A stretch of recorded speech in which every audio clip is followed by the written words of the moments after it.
Hello mga ka-road trip. Dito naman tayo sa ating kusina. So, niluluto tayo ng ating kakainin sa New Year. So, ito po ang aming handa. Yung atin. So, ito po yung ating luluto ngayon. Yung mixed seafoods po. Boiled lang siya. At saka lalagyan natin ng Cajun butter sauce. So, ayan. Meron tayong alimasag. Tapos scallops. Halo lang ako ng tulya at saka tahong.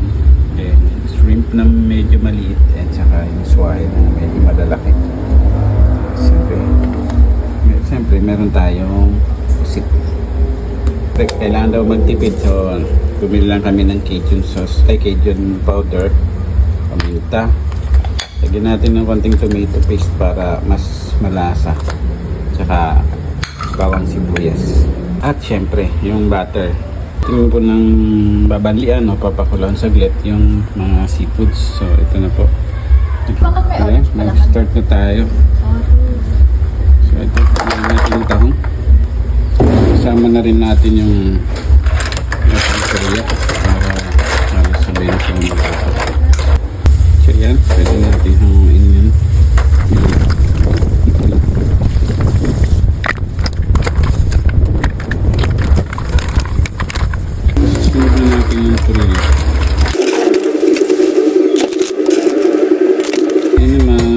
Ilagay natin ang ating crabs.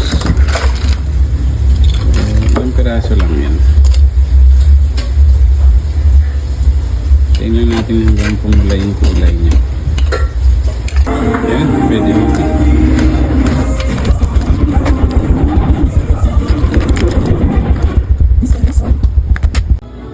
Ngayon, sunod naman natin yung ating shrimp. So, sabit lang ito.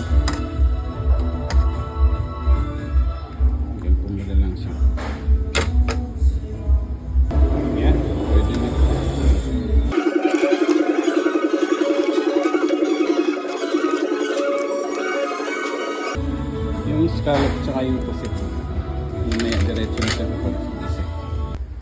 Start na tayo.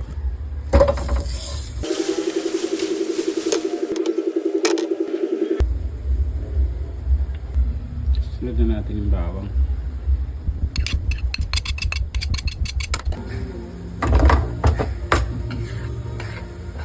Ayan, medyo brown na yung ating bawang.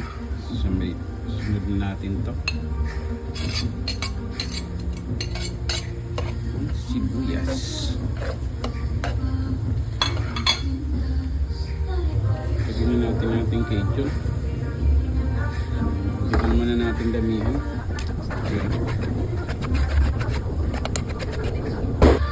Lagyan natin ng tomato paste.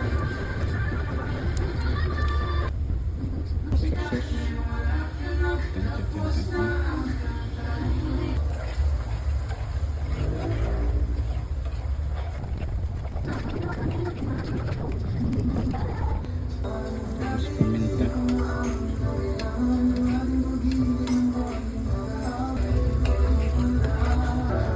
Yan, pwede na yan. Unahin na natin yung ating scallops.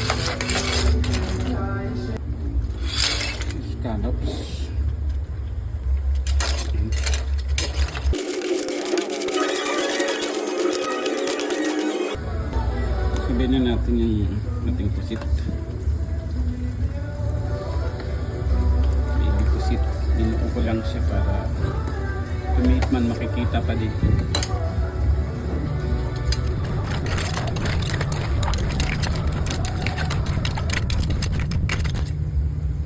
Stay lang natin siya mga 2-3 minuto. Yan, pwede na yan. Pwede na yan. So, ilagay na natin ating shrimp. Tapos yung ating crabs.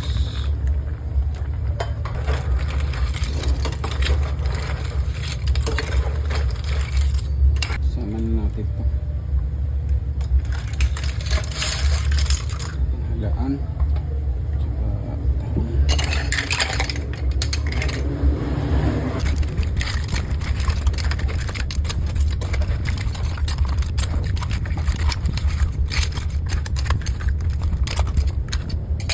At syempre Maglalagay din tayo ng mais. Apaw na siya.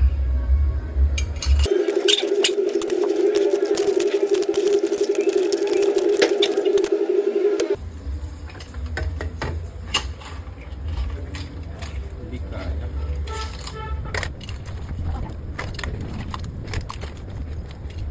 Yes!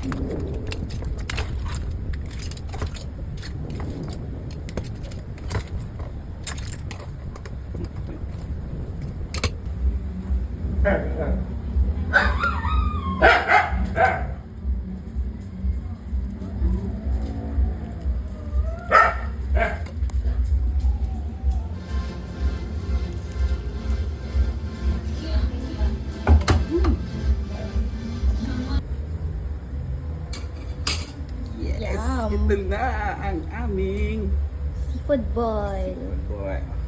Thank you for watching. Happy New Year!